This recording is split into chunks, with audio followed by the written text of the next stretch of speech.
Hey everybody, welcome to the YouTube channel. Today we want to talk about something that we see a lot as winter starts, and we're going to see it throughout the season, and everybody's going to know somebody that this happens to, and this is a concussion or a mild traumatic brain injury.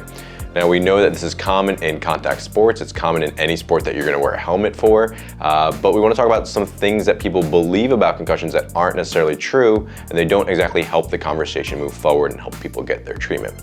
So the first common myth we see about concussions is that concussions only happen in contact sports.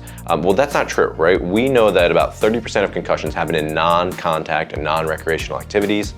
Think of someone who slips and falls on the ice, someone who maybe in a motor vehicle accident, a work accident, or someone that just bumps their head around the house doing stuff. We see clients sometimes that are plumbers underneath the sink, they're working overhead and something falls down, they get hit in the head by a toy that their kid threw, and they can have concussion symptoms from that. So to think that concussions only happen to people that are in contact sports is a myth. So we don't want to discount the people that maybe aren't involved in contact sports but may have had a head injury. We want to make sure we get them the right treatment.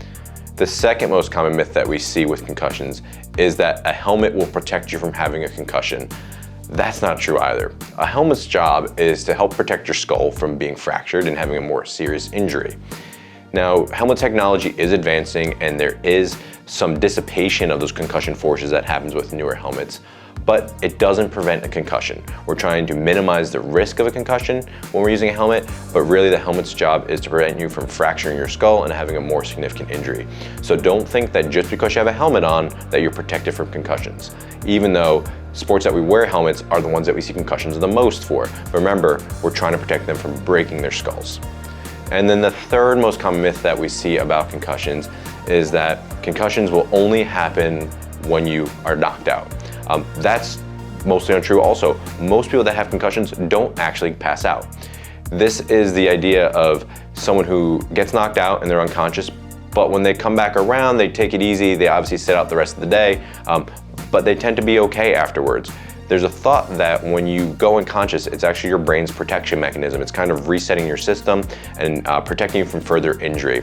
Most people that have concussions don't lose consciousness, and they certainly don't see it coming, right? So there is a little bit of anticipation when you see the impact happening, that is a protection mechanism, and then when you actually pass out as a protection mechanism. So don't think that if someone didn't pass out, then they're not concussed. Most concussions happen when people don't pass out. So those are our three most common myths that we see.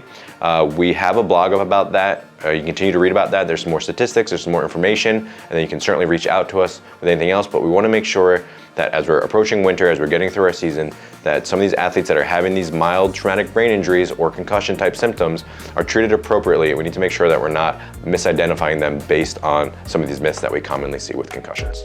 Thank you for watching our YouTube channel. Please like it if you found it valuable, share it with somebody that matters, and check back for updates all season long.